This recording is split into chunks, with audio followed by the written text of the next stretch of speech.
বলদেবকে বললেন, দাও দাদা, আপনি ব্রজে যান, ব্রজবাসীকে আনন্দ দিয়ে আসুন, আমার এখন ব্রজে যাওয়া সম্ভব নয়। চৈত্র এবং বৈশাখ এই দুটো মাসে বলদেব এসেছিলেন বৃন্দাবনে এবং ব্রজবাসীদের তিনি আনন্দে, প্রেমানন্দে কিছুটা দান করেছিলেন, প্রেম আনন্দে ভাসিয়েছিলেন। এক গৃহকোণে বসে যমুনাকে স্মরণ করছে, যমুনা এসো, আমি অবগাহন করব। যমুনা বলদেবের কথায় কর্ণপাত করেননি। বলদেব তার হল দিয়ে আর যমুনাকে তিনি শাসন করবেন বলে যখন হলটা নিক্ষেপ করেছেন, যমুনা তখন ভয়ে ভীত সন্ত্রস্ত হয়ে নতজানি হয়ে বলদেবের চরণে পড়েছে, প্রভু প্রভু বড় ভুল হয়ে গেছে, আমি আপনার আহ্বানে সাড়া দেয়নি।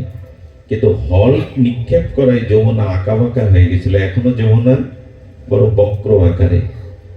যমুনা স্তব করেছিলেন।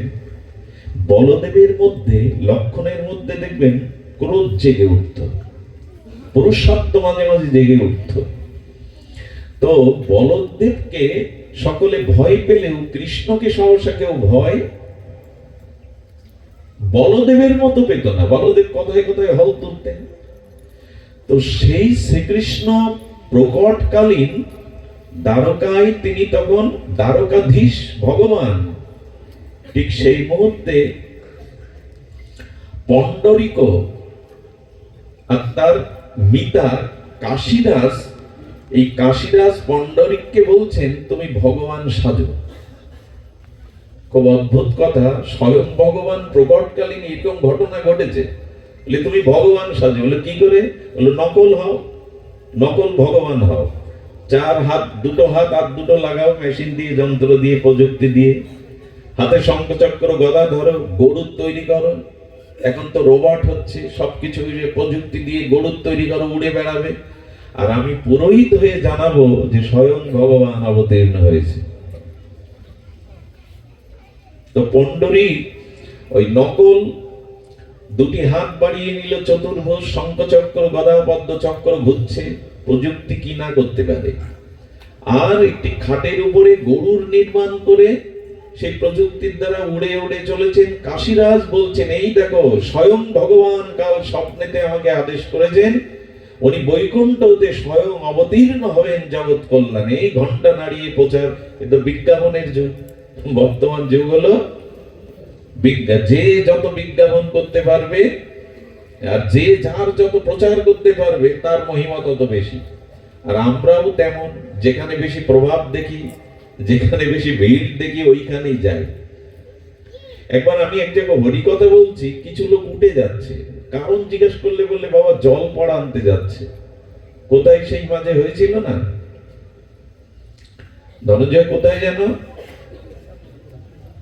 ঝিনাইদা না কোন দিকে, ওই জল পড়া খেলেই সব 7 হাজার হাজার লোক গাড়ি নিয়ে। দেখুন এখন ভবরোগ, কাম, ক্রোধ, এই ভবব্যাধি সারার জন্য মানুষ লাইন দেয় না।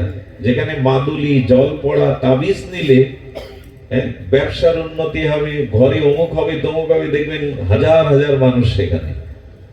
বিজ্ঞাপনের যুগ, আর মানুষ সহজে সবকিছু পেতে চায়। তো কাশীরাজ ঘোষণা করেছে ওনার পিতা, আরে স্বয়ং ভগবান এই দেখো আকাশ মার্গ থেকে, অপরঞ্চ থেকে প্রপঞ্চ অবতীর্ণ হচ্ছেন। এই জয়ের ধ্বনি, হরির ধ্বনি ধ্বনি দিয়ে একেবারে বিজ্ঞাপন করে মাতিয়ে তুলেছে। লোক দেখছে আকাশ থেকে পড়ছে ভগবান। গরুরের পিঠে চক্রটা ঘুরছে, এসে পড়েছে। এইভাবে তখন ভিড় জমে গেল, লোক জমে গেল। এখন যেমনটা হয়, যার প্রভাব বেশি, হাজার হাজার লোক কি এমনি যায়? আমিও যাচ্ছি তো ওই প্রভাবে। কিছু না থাকলে কি লোক এত ছুটত? আমরা গড্ডালিকা প্রবাহের ন্যায় যেখানে এইসব সেখানেই বেশি যায়। যেখানে মূলত ভবরোগ সারবে, কাম ক্রোধ জয়ী হয়ে মনুষ্যত্ব, মানবতা, শুদ্ধ ভক্তি লাভ হবে, সে সাধুর দুয়ারে ভিড় নেই। এখন যারা ঝাড় ফু, মাদুলি, তাবিজ দিয়ে মাতিয়ে রেখেছে বিজ্ঞাপনে, তো সবাই তখন বলতে লাগলো, এই তো আসল ভগবান অবতীর্ণ হয়েছেন। ভিড় জমে গেল। কাশীরাজ বলল, যা কিছু বোর্ড হোক তা 50-50। ভগবান সাজলে আরেকটা লাভ, মহাপুরুষ সাজলে আরেকটা লাভ। এখানে বসে বসেই সব পাওয়া যাবে। টাকা ছুঁড়ে মারবে তখন, ভালো পাঠ করতে শিখলে, ভালো সাধু হতে শিখলে টাকা গায়ে ছুঁড়ে মারবে, আপনার নিয়েও পারবেন না, ছাপিয়ে পড়ে যাবে। তো বসে থেকেই বলেন 50-50। আচ্ছা, মানুষ যখন নকল হয়, মানুষের ভিতরে যখন মেকি ভাব চলে আসে, তখন দম্ভ অভিমান আসে। কাশীরাজ বলছে, দেখো একই রাজ্যে তো দুই ভগবান মেনে নেবে না কেউ। ওদিকে দ্বারকাধীশ কৃষ্ণ আছে, এদিকে তুমি, এখন দুই ভগবানের একজন থাকতে হবে। তার কারণ একই মুখ্যমন্ত্রী বলি, নগর পিতা বলি, এরা দুইজন হবে না, একজনেই হতে হবে। উপপ্রধানমন্ত্রী পদ একটা আছে, কিন্তু প্রধানমন্ত্রীর পদ দুইজন হবে না, হতে পারে না, এক সিংহাসনে দুইজন বসতে পারে না। তুমি কাজ করো, বলদেব এখন বৃন্দাবনে আর কৃষ্ণ একটু ভীতু, একটা পত্র দিয়ে তুমি জানিয়ে দাও, ও নকল ভগবান, আমি আসল ভগবান, পারলে কেটে পড়ো। অভিমান আসলে কি হয় দেখুন। এই যুগে এই নকলেরই যুগ, নকল ভগবান, নকল আচার্যে ভরে গেছে জগৎ। ভক্ত সমাজে, সাধু সমাজে এই দুরবস্থা। স্বয়ং ভগবান থাকাকালীন যদি এই দুর্দশা হয়, এখন কি হতে পারে? আশ্চর্য হয়ে যায়। আমাদের পাশে ভারতবর্ষ, সেখানে শঙ্করাচার্য পদ নিয়ে মতনৈক্য। শঙ্করাচার্য এখন 4 জন। কিছু মনে করবেন না, 1 কোটি যার শিষ্য, কয় কোটি? 400 মতো যার আশ্রম, যিনি দাঁড়িয়ে পড়লেই তার প্রভাব বিস্তার করতেন, সে 400 আশ্রম মিলান আর কোটি শিষ্য মিলান। এখন তিনি কারাগারে, নামটি বলবো না। মাঝে ভারতবর্ষে শুনেছেন এক গুরুদেবের ঘটনা। এখন 1 কোটি যার শিষ্য, 400 যার আশ্রম, তার দশা এখন কারাগারে। এই জন্য অনুরোধ করবো, আবেগে ভাসবেন না। শাস্ত্র অনুমোদিত সম্প্রদায়ে, শাস্ত্র অনুমোদিত ভাবে ভজন সাধন গুরুকরণ করুন। এখন তো যে সেই একজন একটু দীক্ষা দিতে পারলে, একটু প্রভাব খাটাতে পারলেই পদ্ম ফুলের উপরে নিজের ছবি চাপিয়ে হাত তুলে ভগবান সেজে বসে। আমাদের বাংলাদেশের মানুষ আবেগ প্রধান, বাঙালিরা এমনি আবেগী। এই জন্য ওই আবেগ প্রধান আমাদের বাংলাদেশে, এখানে খুচরো ভগবানের অভাব নেই। খুচরো গুরু এবং খুচরো ভগবানের কথাটি হয়তো আপনাদের একটু অন্য ভাষায় বললাম। খুচরো ভগবান, যে সেই নিজেকে ভগবান বলে দাবি করে। একটু যশ হারালে, সন্তান ইনাকে একটু সন্তান যদি আশীর্বাদে সন্তান সম্ভব হয়, তিনি ভগবান সেজে বসেন। পদ্ম ফুলের উপরে নিজের ছবি দিয়ে হাত তুলে, হাতে পাখা, অমুক তমুক, পদ্ম ফুল ভগবান। এরকম না, ভগবান 10টা 5টা হতে পারে না। এই জন্য ভগবানকে পত্র লিখেছে। উদ্ধব মহাশয়কে বলছেন, জানাগদিস পত্রটা পড়ুন তো। বলে, পত্রে কি লেখা আছে? উদ্ধব হাসছে, বললে, লিখেছে ভগবান এক রাজ্যে দুইজন না, আমি আদি ভগবান, আমি আসল ভগবান, পারলে তুমি দ্বারকা ছেড়ে পালাও। কাশীরাজ বলেছে, কৃষ্ণ তো একটু ভীত, ভয় দেখালেই ও কেটে পড়বে, যুদ্ধ টুদ্ধ করা লাগবে না। বলে, আসল ভগবান আমি, এখন তুমি নকল ভগবান। এই নকল ভগবান এই পথ থেকে অপসারিত হয়ে তুমি পালিয়ে যাও। আমি আসল ভগবান লিখছি বাসুদেব। স্বয়ং ভগবানের কাছে ওই সব পত্র গেছে। তাহলে এই এখন আর স্বয়ং ভগবানকে তাহলে কি হতে পারে, কি পত্র পাঠাতে পারে? শুধু ভক্তগণ, ভগবান পড়ে হাসলেন, উদ্ধব মহারাজ হাসলেন। পত্র বাহককে বললেন, তোমার ভগবানকে বলো আমি পালাবো না, আমি কাল তার কাছে যাব। যেই গিয়ে বলেছেন যে আপনার কাছে উনি কাল আসবেন, সেই ভয় শুরু হয়েছে। কারণ দুর্বল চিরকালই ভীতু। ন্যায় সত্য যার মধ্যে নেই, তার তো ভীতি থাকবেই। কাশীরাজকে বলছেন, চিঠি লিখতে বললে হুমকি দিলে চলে যাবে, এখন তো উল্টে আমাকেই হুমকি দিচ্ছে আসবে। আরে ভগবান হতে গেলে একটু অর্ধেক যুদ্ধ বিগ্রহ তো করতেই হবে, বীরত্ব তো দেখাতেই হবে। আকাশে উঠবে 4 হাত নিয়ে, সুদর্শন নিয়ে যুদ্ধ তো একটু করতেই হবে।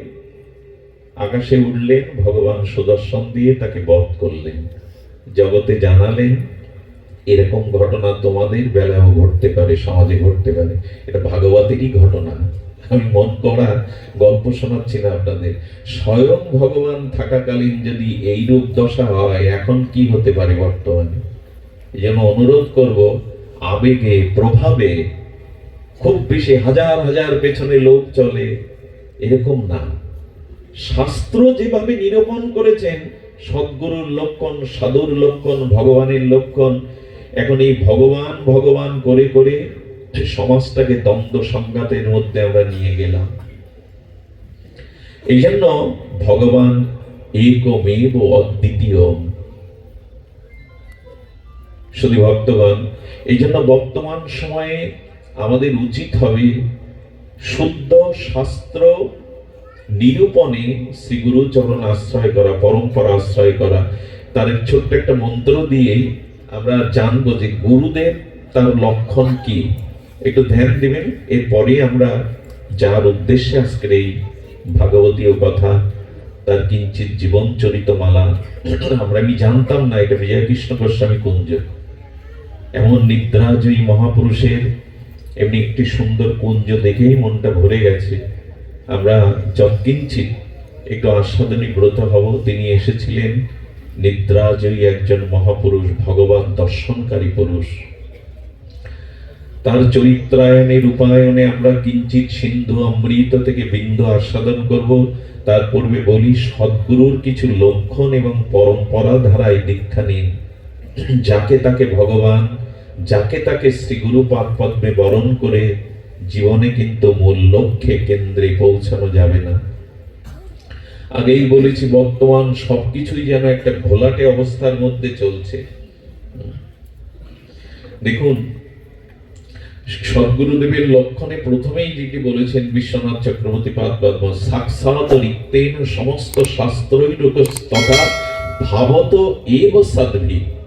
কি অপূর্ব জানিয়েছেন, নিখিল শাস্ত্রে গুরুদেবের সাক্ষাৎ জ্ঞান থাকতে হবে। কে গুরুদেব? সমগ্র শাস্ত্রে যার ব্যুৎপত্তিগত জ্ঞান আছে, শিষ্যের সমস্ত প্রশ্নের শাস্ত্রীয় সমাধান দেওয়ার মতো যার মধ্যে শাস্ত্রীয় জ্ঞান আছে। শিষ্যের অন্তরে সংশয় দূর করতে যদি না পারেন, তিনি গুরু হওয়ার প্রকৃত যোগ্য নন। সাক্ষাৎ রিক্তেন সমস্ত শাস্ত্রৈরূপ তথা, সমস্ত শাস্ত্রে তার ব্যুৎপত্তি জ্ঞান হতে হবে। এমনকি শ্রী গুরুদেবের যদি আক্ষরিক জ্ঞানও না থাকে, তবু তিনি স্বয়ং স্বরূপ জ্ঞানময় মূর্তি হয়ে সমস্ত শাস্ত্র তার মধ্যে প্রকাশ হয়ে পড়ে। মানে এমন ভাববেন না আমার গুরুদেব লেখাপড়া জানে না, মানে উনি। বিদ্যা দুই প্রকারের, এক পরাবিদ্যা, এক অপরাবিদ্যা। জগতে আমরা স্কুল পাঠশালায় শিক্ষকের কাছ থেকে যে ডিগ্রি অর্জন করি, একে বলে অপরাবিদ্যা। গুরুদেব যদি অপরাবিদ্যায় পারঙ্গম না হন, তবে স্বয়ং জ্ঞানমূর্তি গুরুদেবের মধ্যে সমগ্র শাস্ত্র প্রকাশ হয়ে পড়ে সদ্গুরু হলে। এই জন্য সাক্ষাৎ অরিক্তেন সমস্ত শাস্ত্রই, তার মধ্যে সমস্ত শাস্ত্রের জ্ঞান থাকতে হবে। এবং যিনি শ্রীকৃষ্ণের অত্যন্ত প্রিয়তম, কিন্তু প্রভশ্চ প্রিয় এব, তিনি ভগবানের অত্যন্ত প্রিয় হবেন। ভগবানের হৃদয়ের একান্ত অনুরাগতম প্রিয় হবেন। প্রিয় এব তস্য বন্দে গুরু শ্রী চরণারবিন্দে। শ্রী গুরুদেবের মহিমায় শ্রীল গুরু মহারাজ বলেছেন যে সদ্গুরুর লক্ষণ বলতে গিয়ে বলছেন, তস্মাৎ গুরু প্রবর্ততে জিজ্ঞাসু শ্রেয় উত্তমম, শব্দে পড়ে না নিষ্ণাত ব্রহ্ম পূর্ণ উপাশ্রয়ম। আচ্ছা, কেউ সমস্ত শাস্ত্র জানে, পাণ্ডিত্য আছে, প্রশ্ন করলেই তার উত্তর দিতে পারে, এটাই কিন্তু গুরুদেবের শুধু লক্ষণ না। কারণ আমার মতো অনেক দুষ্টবুদ্ধি মানুষ, তারা বিদ্যা শক্তির দ্বারা, তাদের ব্রেন স্মৃতি শক্তির দ্বারা সমস্ত শাস্ত্র অনর্গল বলতে পারে। তাতে কি সে গুরু হবে, পণ্ডিত হবে? বোঝা যায় কথা বাবা। অনেক আছে যারা সমাজে শুদ্ধ ভদ্র মানবিক নয়, কিন্তু তাদের মেধা শক্তি প্রবল। তো মেধা শক্তি দিয়ে যদি সমস্ত শাস্ত্র আপনি মুখস্থ করে বলতে পারেন, তাতে আপনি গুরুদেব নন। এই জন্য পরে বললে শব্দে পরে না নিষ্ণাতম ব্রহ্ম পুনঃ উপাশ্রয়ম, অর্থাৎ তার মধ্যে পূর্ণ ব্রহ্মের স্বয়ং ভগবানের উপাশ্রয় থাকতে হবে। তিনি শ্রী ভগবানের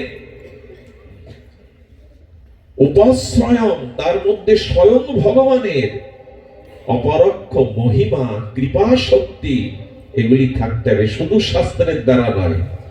শব্দে ব্রহ্মাণী বেদাক্ষ নায়াত নিষ্ণাতম তত্ত্বম, অর্থাৎ সমগ্র শাস্ত্রের ব্যুৎপত্তি জ্ঞানের সাথে সাথে তিনি পূর্ণ ব্রহ্মের আশ্রয় তত্ত্ব হবেন, তার মধ্যে পূর্ণ সমশ্রয় থাকবে। ছোট করে একটু বলি, 4টে লক্ষণ যদি কারো মধ্যে দেখেন তাহলে পরম্পরা ধারায় হলে দীক্ষা তার কাছে নেই। প্রথম লক্ষণ, যে যিনি নিজে দৃঢ় বিশ্বাসের সহিত ভগবত ভজন নিজে করেন, যিনি নিজে ভজন পরিত্যাগ কখনো করেন না, এবং তিনি ভজন সাধন করেই প্রেম ভক্তি উপলব্ধি করেছেন, নিজে আচরণ করেছেন।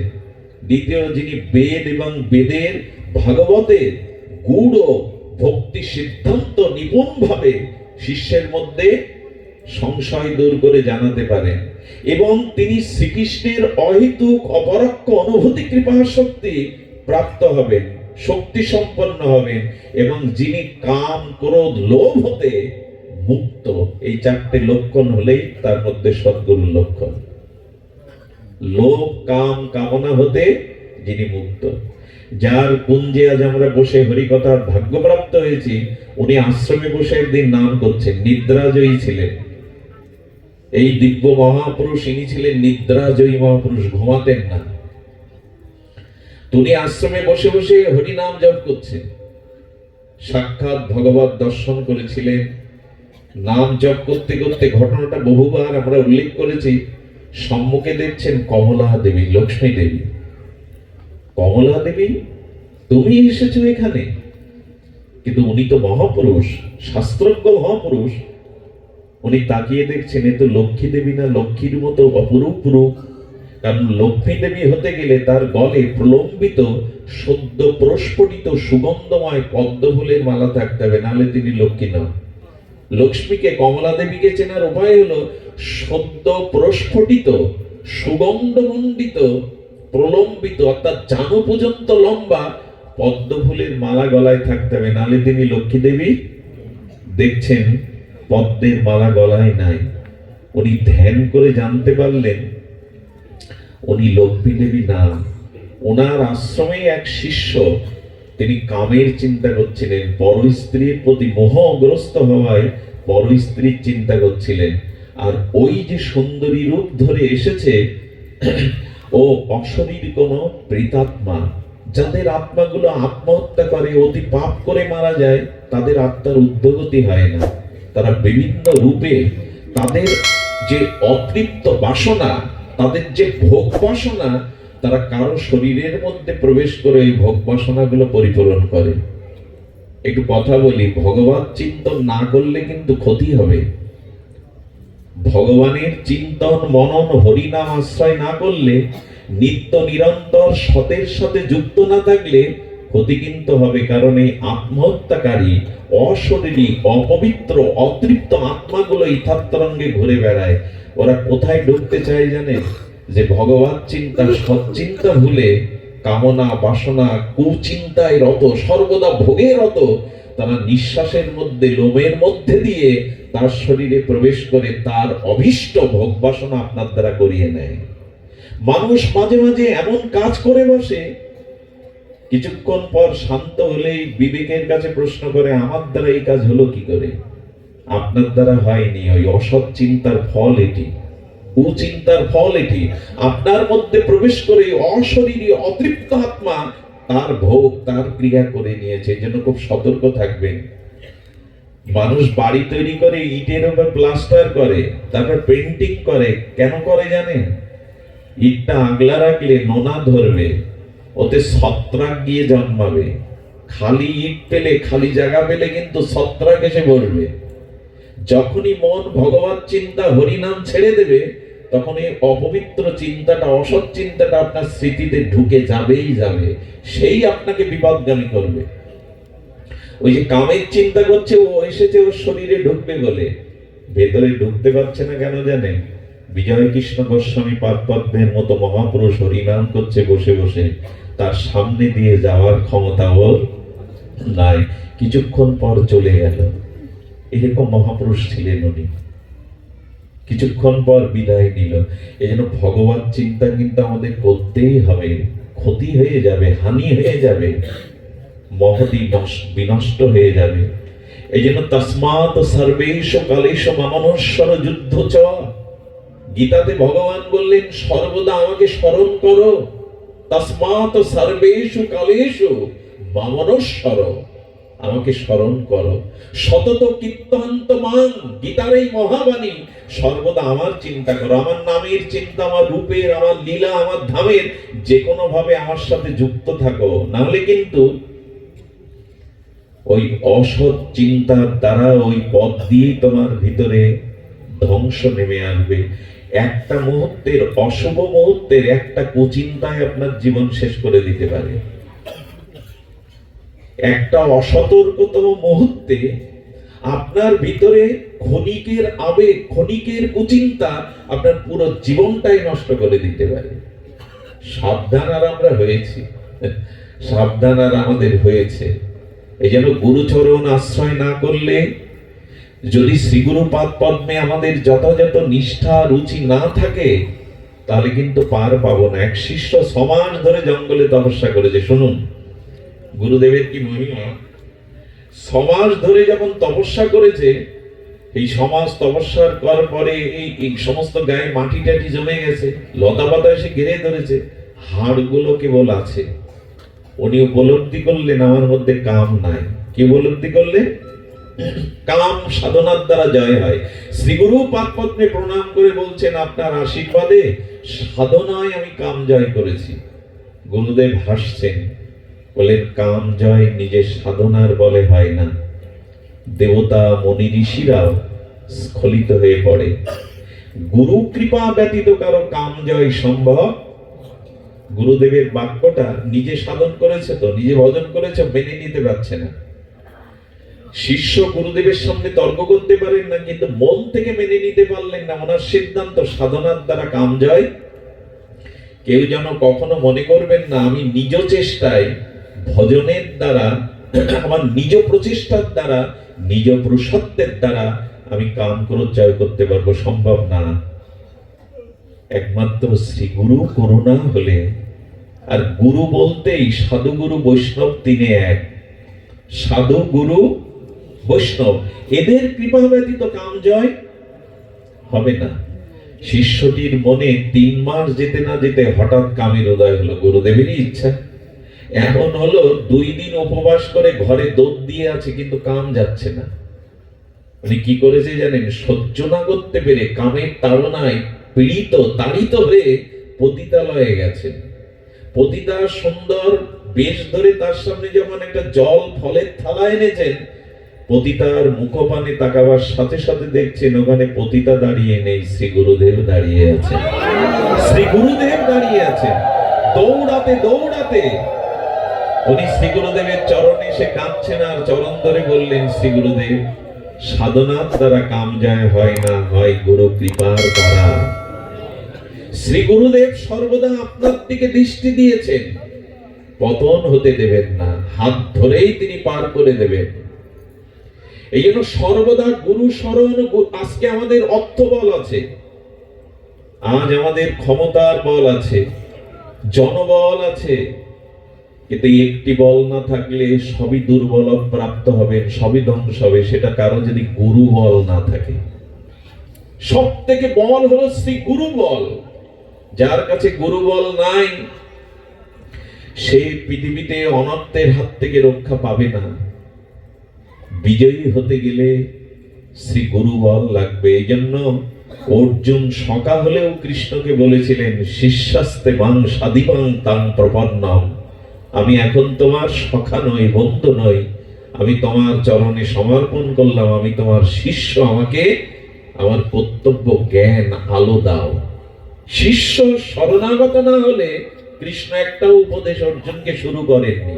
মানে গুরু চরণে যতদিন আমার সমস্ত সবকিছু সমর্পণ না করব, ততদিন শ্রী গুরুদেব আমাকে তত্ত্ব জ্ঞান দিবেন না। এই জন্য গুরুচরণ যথাযথ রূপে আশ্রয় করুন, শ্রী গুরু চরণে নিজেকে সমর্পণ করুন, এছাড়া দ্বিতীয় কোনো পথ নাই। শ্রী গুরু হাত ধরে অনন্তের হাত থেকে আমাকে রক্ষা করবেন, সর্বদা তাই করেছেন তিনি। যেমন ওই শিষ্যকে রক্ষা করলেন এই নিদ্রাজয়ী মহাপুরুষ, ভগবৎ প্রদত্ত পুরুষ। ভগবৎ দর্শন করে তিনি মাঝে মাঝে শ্রীধাম বৃন্দাবনে যেতেন। শ্রীধাম বৃন্দাবনে সিদ্ধ বিজয় কৃষ্ণ গোস্বামী তার এক বন্ধুর সাথে সাক্ষাৎ করতে যেতেন। ভাগবত জগতেও একজনের সাথে তার অভিন্নতা ছিল। তিনি গিয়ে দেখছেন বন্ধুটি মাথা পাড়লো, মানে মাটিতে শোয়ালো, ওই দেহ থেকে একটা বালিকা বেরিয়ে চলে গেল। বিজয় কৃষ্ণ গোস্বামী ধ্যানের দ্বারা জানতে পারলেন ইনি মঞ্জুরি স্বরূপের আরাধনা করেছেন সারা জীবন। ওই যে সখী মঞ্জুরি, ওই ওই ওই সাধনা, ওই মনশ্চরণে মনচিন্তনে নিত্য নিরন্তর তিনি নিত্য লীলার সেই রাধারানীর কিঙ্করী মঞ্জুরি ভাব সাধনা করে গেছেন। তাই এই খোলসটা সাপের মতো ছাড়লো, আর রাধারানীর কিঙ্করী রূপটা ওই দেহ প্রাপ্ত হয়ে নিত্য লীলাতে চলে গেল, রাধারানী নিত্য লীলাতে চলে গেল। বিজয় কৃষ্ণ গোস্বামীর সাথে বৃন্দাবনের একটা গতাগতি ছিল, গতাগতি ছিলেন। কত আতুর পীড়িত অন্ধ স্খলিত পতিত জীবকে তিনি আলো দেখিয়েছেন।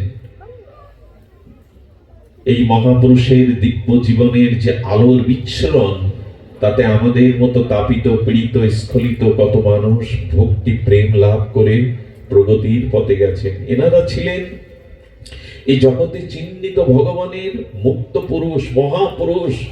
জগৎ কল্যাণের জন্য ওনারা নেমে এসেছিলেন। আজ আমরা যথাযথ সম্মান শ্রদ্ধা তাদের জীবন তাদের লীলা অনুসরণ করি না। দেখুন, ভক্ত চরিত্র যতদিন না শুনবেন, শ্রী ভগবানের শুদ্ধ মহামানবদের দিব্য চরিত্রের আলোকে যতদিন নিজেকে না জাগাবেন, ততদিন প্রেম ভক্তি পথ আমরা পাবো না। ভক্ত চরিত্র শুনতে হবে, ভক্ত মহিমা আমাদের জানতে হবে, তবেই আমরা সঠিক নির্দেশনা পেয়ে নিজেকে মুক্ত করতে পারবো। মহাপুরুষের কৃপা ছাড়া, মহতের কৃপা ছাড়া কোনো কিছুই সম্ভব নয়। ললিতপুর বলে ভারতবর্ষে একটি জায়গা আছে, খুব ধ্যান দিন, কথাটি খুব মার্মিক কথা। এই ললিতপুরে তখন খণ্ড খণ্ড রাজ্য। সেই ললিতপুরের মহারাজা একটি খণ্ড প্রদেশের, খণ্ড দেশের রাজ্যের রাজা তিনি। কয়েকজন রানীর মধ্যে ললিতা অপরূপ সুন্দরী, যৌবনাবতী। রাজা প্রায় ললিতা রূপে গুণে মোহে মোহিত হয়ে তার কাছেই পড়ে থাকে, তার কাছেই প্রায় পড়ে থাকে।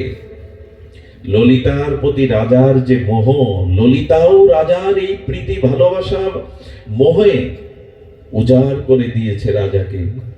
কিন্তু বিধি বাম, এই ললিতার শরীরে তৎকালীন সময়ে গলিত কুষ্ঠ দেখা দিল। মনে হয় 60-70 বছর আগে কুষ্ঠের ভালো চিকিৎসা ছিল না। এই ঘটনা 600 বছর আগে। সেখানে কি করে থাকবে? যেই কুষ্ঠ হলো, পুজ রক্ত ঘা হয়ে গেল, রাজা আর ললিতার দুয়ারে আসে না। ডেকে ডেকেও দুটো অন্য দাসীরা আর তখন দিতে সোয়া ছিল। কুষ্ঠকে দেখলেই তো মানুষ তখন অন্য পথ দিয়ে চলে যেত।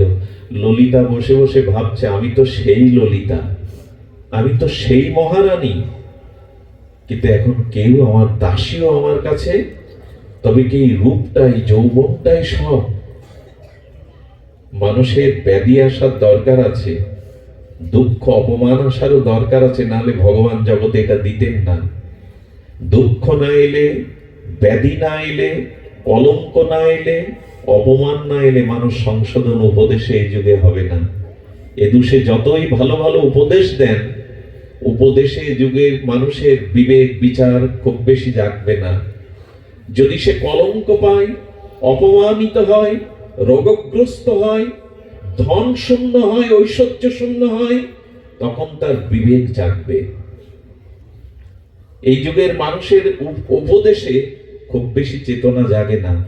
এই জন্য গোবিন্দ এগুলোকেও নিতে বলেছেন। মান যেমন নেবে, অপমানটাও নাও। প্রশংসা যেমন নেবে, কলঙ্কটাও নিও। কলঙ্ক খুব দ্রুত মানুষকে সংশোধন করে দিতে পারে।